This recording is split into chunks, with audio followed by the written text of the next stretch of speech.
Hello everyone, myself Rajesh Sangir and this is the platform of Handiganga School Khairpur, and this video is for class 10th CBSE, and today we will start a new poetry animals in the chapter number 6. Okay, so first of all there is given the introduction of the poetry, so let's read it about. The poet tells us that he feels more at home with animals than humans, whom he finds complicated and false. कवि इस बारे में कहता है कि उसे मनुष्यों के बजाय जानवरों के साथ रहने में बड़ा आनंद प्राप्त होता है, और वह किसको अपना संकट मानता है, मुसीबत मानता है, और किस चीज़ को वो झूठ मानता है. And there is all about this poetry is given in the stanzas. So let's know about that poetry and we have to make a senseful meaning of that. I think I could turn and live with animals. They are so placid and so self-contained. मैं इस बारे में सोचता हूँ, मैं इस बारे में अंदाज़ा लगाता हूँ कि मैं जानवरों के साथ अपना जीवन बिता सकता हूँ, क्योंकि जानवर अपने आप में प्लेसिड होते हैं. प्लेसिड मीन्स शांत होते हैं, एंड सेल्फ कंटेंट यानी कि आत्मसंतुष्ट होते हैं, आत्मसंयमी होते हैं. यानी कि जानवर जो हैं, आप देखते भी हो कि जानवर उसका स्वभाव बड़ा शांत होता है, और पर्याप्त मात्रा में जो उनको प्राप्त होता है वो उससे संतुष्ट भी होते हैं. वो किसी और चीज़ की चाह आपसे नहीं रखते और किसी चीज़ की डिमांड आपसे नहीं करते. उनको और अधिक वस्तु की आवश्यकता नहीं होती. जिन जानवरों को जितना मिलता है वे उसमें ही अपना संतोष समझते हैं, अपना सेल्फ कंटेंट समझते हैं. I stand and look at them long and long. मैं वहाँ लगातार खड़ा रहता हूँ और मैं एक लंबे समय तक, लॉन्ग एंड लॉन्ग, एक लंबे समय तक मैं उन जानवरों की तरफ देखता हूँ, निहारता हूँ. यानी कि मैं उन जानवरों की स्वभाव के बारे में स्वाभाविक रूप से मैं जानने का प्रयत्न करता हूँ. They do not sweat and wine about their condition.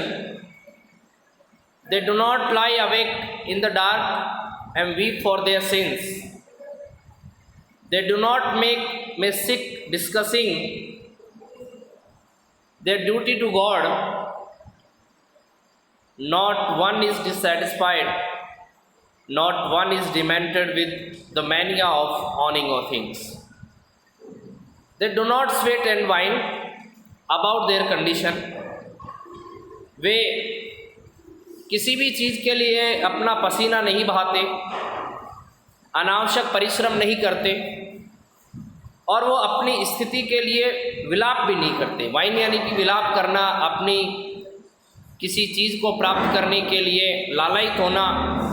तो ऐसी किसी चीज़ के लिए वो लालायित नहीं होते, अपनी स्थिति के लिए वो रोते नहीं हैं. They do not lie awake in the dark and weep for their since. वो रात के अंधेरे में जागते नहीं हैं और वे अपने पापों के लिए रोते नहीं हैं.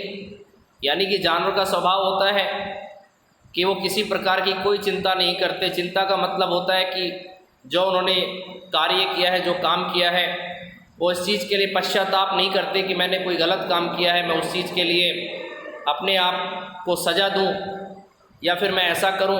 वो अपने पापों के लिए विलाप नहीं करते, रोते नहीं हैं, किसी दूसरे के सामने किसी चीज़ का बखान नहीं करते. They do not make me sick discussing their duty to God.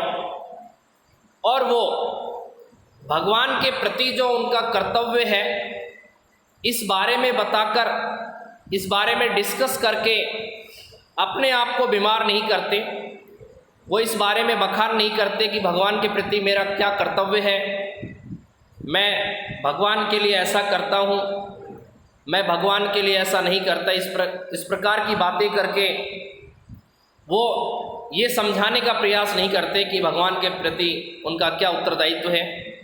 जो उनका दायित्व है वो डेफिनेटली ऐसा लगता है वो निभाते हैं, यानी कि भगवान ने उनको जिन चीज़ों से नवाजा है या जो चीज़ें, जो पावर उन जानवरों को दी हैं, वो उसका सदुपयोग करते हैं, उनका यूटिलाइजेशन करते हैं, उनका दुरुपयोग नहीं करते।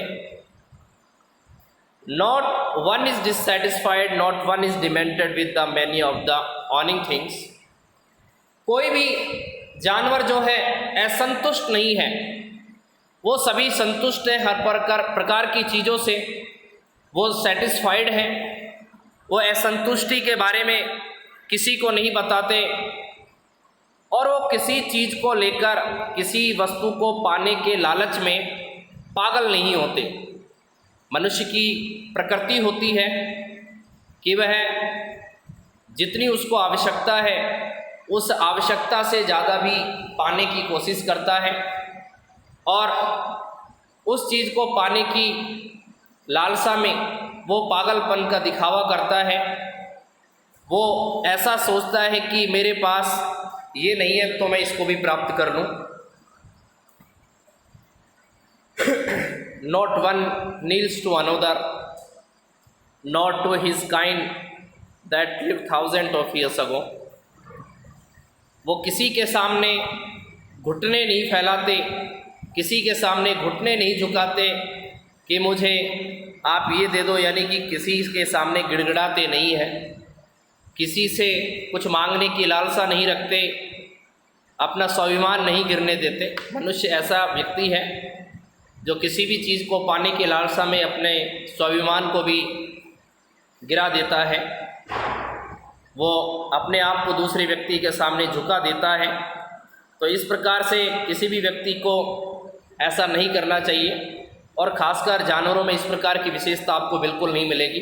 वो किसी के सामने भी खाने के लिए, कुछ मांगने के लिए अपने घुटने नहीं झुकाएंगे।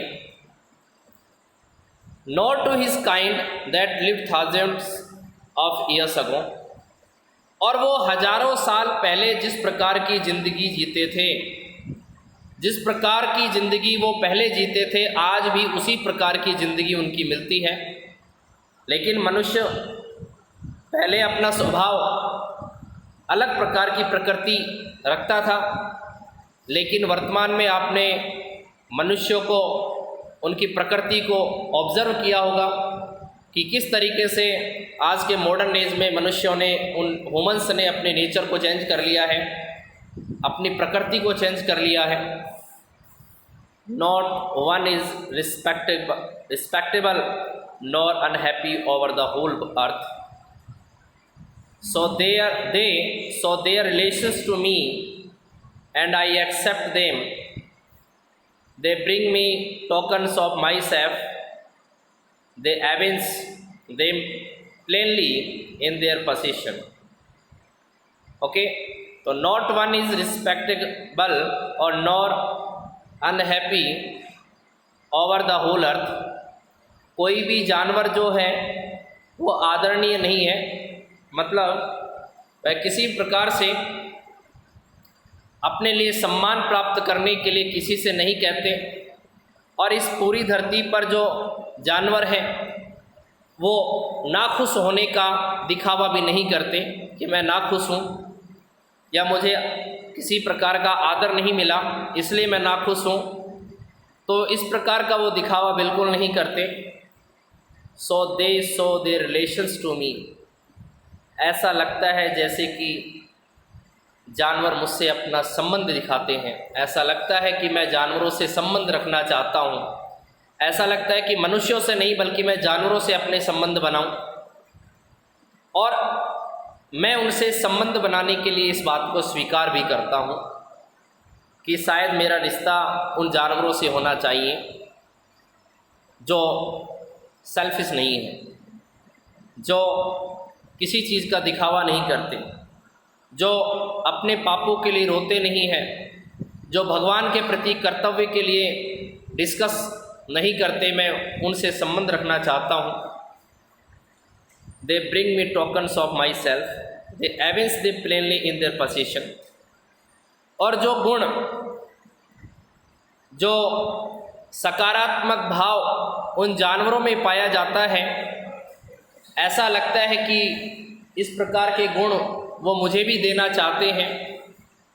इस प्रकार के संकेत, वैसे टोकन्स का मतलब होता है यहाँ गुण से संकेत, तो वो गुण वो मुझे, जो मेरे थे, जो गुण कभी मेरे थे, वो मुझे वापस लाकर देना चाहते हैं। वो कहते हैं कि तुम इन गुणों को अपना लो जो हमारे अंदर है। I wonder where they get those tokens. मैं अचंभा करता हूँ कि जानवरों में इस प्रकार के गुण कैसे आ गए। मुझे आश्चर्य होता है कि जानवरों को वो गुण कहाँ से मिले, क्योंकि कुछ समय पहले मनुष्यों के अंदर इस प्रकार के गुण मिलते थे जो जानवरों में आज हमें दिखाई देते हैं। ईमानदारी के गुण, संतोष के गुण, इस प्रकार के गुण कभी मनुष्यों में हुआ करते थे, लेकिन आज स्वाभाविक रूप से वो मुझे जानवरों में दिखाई देते हैं। और मुझे इस बात का अचंभा होता है कि वो इन गुणों को कहाँ से प्राप्त करते हैं, ये गुण जानवर कहाँ से लेकर आए जो आज मनुष्यों में दिखाई नहीं देते। Did I pass that way huge times ago and negligently drop them. क्या ऐसा हुआ होगा कि मैं बहुत लंबे समय पहले किसी रास्ते से गुजरा होऊंगा और शायद मैंने ना समझ होकर अपने गुणों को वहाँ छोड़ दिया, अपने गुणों को वहाँ खो दिया, और शायद ये गुण उन जानवरों को मिल गए, उन जानवरों को प्राप्त हो गए। स्टूडेंट्स, आज जो गुण मनुष्यों में है, बहुत समय पहले मनुष्यों में इस प्रकार के गुण नहीं थे। मनुष्य स्वाभाविक रूप से उत्तम प्रकार के विचार रखता था, ईमानदारी के गुण उसमें मिलते थे, सेवा भाव के गुण उसमें मिलते थे, संतोष के गुण उसमें मिलते थे। लेकिन आज वर्तमान के मनुष्यों में हमें इस प्रकार के गुण दिखाई नहीं देते। हमें जानवरों के अंदर इस प्रकार के गुण दिखाई देते हैं। इसलिए कवि कहता है कि मुझे शायद उन जानवरों से फ्रेंडशिप करने में ज़्यादा अच्छा लगेगा बजाय